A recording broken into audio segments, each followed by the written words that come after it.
तत् सत। मेरी प्यारी माताओं और सज्जनों, आप सभी को मेरा सादर प्रणाम।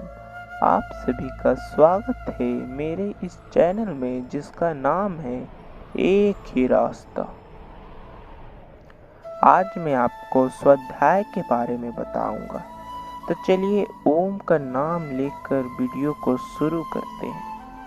ओम। शारीरिक साधना या तप तो पहली सीढ़ी है। इसके बाद दूसरी सीढ़ी है ब्रह्मचार्य।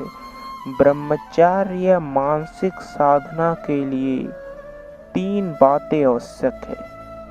पहला स्वाध्याय, दूसरा सत्संग और तीसरा सेवा। स्वाध्याय क्या है? वेद, उपनिषद, गीता, ऋग्वेदादि भाष्य, भूमिका, सत्यार्थ प्रकाश और इसी प्रकार के अन्य ग्रंथों को प्रतिदिन पढ़ना, प्रतिदिन उस पर विचार करना, यह स्वाध्याय है। थोड़ा पढ़ो या अधिक पढ़ो अवश्य। आजकल जो लोग प्रातःकाल समाचार पत्रों को लेकर बैठ जाते हैं, मैं अखबार पढ़ने का विरोधी नहीं। अखबार यदि चाहे तो देश का बहुत सुधार कर सकते हैं, परंतु आजकल तो अखबार नारद मुनि का पाठ अदा करते हैं। आज पंजाब में जो बेचैनी है, सीमा और भाषा संबंधी जो झगड़े हैं, इनका कारण पंजाब में कुछ समाचार पत्र ही तो है। ऐसे समाचार पत्रों को भी यदि आप पढ़ना चाहते हैं तो पढ़िए, परंतु यह स्वाध्याय नहीं। स्वाध्याय का अर्थ उन ग्रंथों का पाठ करना है जो संतों, महात्माओं, ऋषियों और योगियों ने लिखे हैं।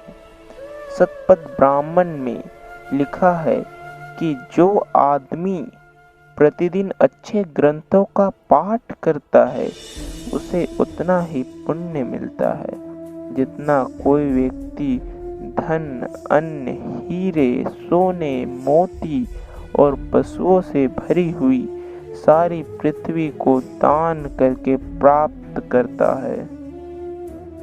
महात्मा हंसराज जी की एक बात याद आती है मुझे। अपना जीवन उन्होंने दान दे दिया। बड़े भाई 50 रुपए मासिक देते थे, उस पर निर्वाह करते थे वे। एक बार बड़े भाई अप्रसन्न हो गए। सहायता के लिए रुपए देना बंद कर दिया उन्होंने। महात्मा जी के पास कोई पूंजी तो थी नहीं, घर में कुछ भी नहीं था, केवल 6 आने थे उनके पास। घर में खाने को भी नहीं था। 3 दिन इसी प्रकार बीत गए। पत्रों में उन दोनों महात्माओं के विरुद्ध लेख छप रहे थे। घबराकर उन्होंने सोचा, मैं यह कौन से मार्ग पर चल रहा हूँ? इसमें दुख ही दुख है, सुख का नाम भी नहीं। तब उसे छोड़ क्यों ना दूं? इस पर विचार उत्पन्न होते ही वे घबराहट के साथ अपने कमरे में चलने लगे, इधर उधर इधर उधर। चैन नहीं। मछली जैसे पानी के बिना तड़पती है, ऐसे उनका दिल तड़प रहा था। तभी वे कमरे में रखी उस अलमारी के पास पहुंच गए जिसमें पुस्तक रखी थी।